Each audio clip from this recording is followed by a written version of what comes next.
તો બધાને જય દ્વારકાધીશ, સ્વાગત છે તમારું આજના મારા એક નવા બ્લોગ ની અંદર। આજે આપણે જવાનું છે મારા પપ્પાના મામાના છોકરાના લગ્ન ની અંદર। મસ્ત મજાના ટકાટક થઈ હું અને મારા પપ્પા નીકળી ગયા લગ્નમાં જવા માટે।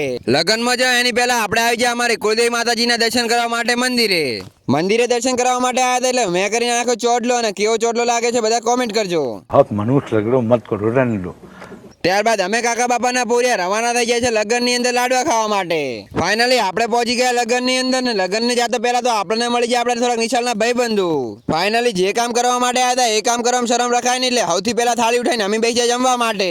લાખો કરોડો વર્ષોથી ભૂખ્યા એવા મારા ભાઈબંધુ આજે બેસી ગયા છે જમવા માટે, અને મને તો એવું લાગે છે આજે તો 10 દિવસનો સ્ટોક કરીને જ જશે। મસ્ત મજાનું જમીને આપણે આવી ગયા આરામ કરવા માટે, અને આ બાજુ ભોપી અને કાર્તિકો કઈ વાત ઉપર લડતા હતા।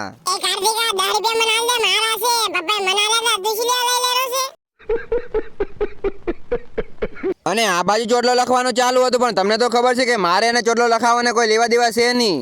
घर भेगू थाने भाई। પછી આપણે આવી ગયા વરરાજા જોડે, અને એના જોડે આપણે થોડાક ફોટા પડે નાખે, કારણ કે વરરાજાને ખબર પડે કે હું એના લગ્ન ની અંદર આવ્યો હતો। ये बड़ी अच्छी बात कही आप। અને જમણવારમાં જમવાનું થોડું ઓછું પડે એટલે મારો ભાઈબંધ હલવી ગયો તો રસોડાની અંદર। પછી વાગી ગયા બપોરના 12, અને આવ્યું આ બાજુ મોમેરું, અને મોમેરું કોણ લઈને આવ્યું ખબર છે? મારા ભાઈ લઈને આવ્યા હતા डिप्रेशन। અને આ બાજુ ભોણાભાઈને હાથ માળા આવી અને સમજાવું છું કે આવા ખરાબ બપોરના તમે મોમેરું લઈને આવ્યા, તમને શરમ નથી આવતી? અલ્યા ડીકી સાવા ના કર, શરમ તો આવે છે પણ કને કાકે। ત્યારબાદ આપણે આવી ગયા મોમેરાનો ઉતારવા વાળે તો અહીંયા આરામ કરવા માટે, કારણ કે વાયકન મસ્ત મજાનો સોયડો હતો। હવે વાયકન મસ્ત મજાનો 2 કલાક આરામ કરી અને પછી જમણવારમાંથી થોડાક લાડવા લઈને ઘર ભેગા થઈ જાવ છે। तो साला बहुत नीच आदमी रहे। सांप को देखा और तेरे को देखा तो पहला सांप को छोड़ के तेरे को मारना। ભૂતનો કોઈ ઠેકાણો ના આવી રીતના મારા કોઈ ઠેકાણો હોતો નથી। એટલે હવે આપણે લગ્નમાં તો જવાનું છે ઘરે, કારણ કે આપણે હવે જાશું થરા। અને કરમની કઠણાઈ તો એટલી બધી છે ને કે જાતો તો બાઇક ની અંદર જાઉં છું, પણ વળતો તો મારે હેડતું આવવું પડશે એ આવા ખરા તાપની અંદર। तो क्या नाचो मैं?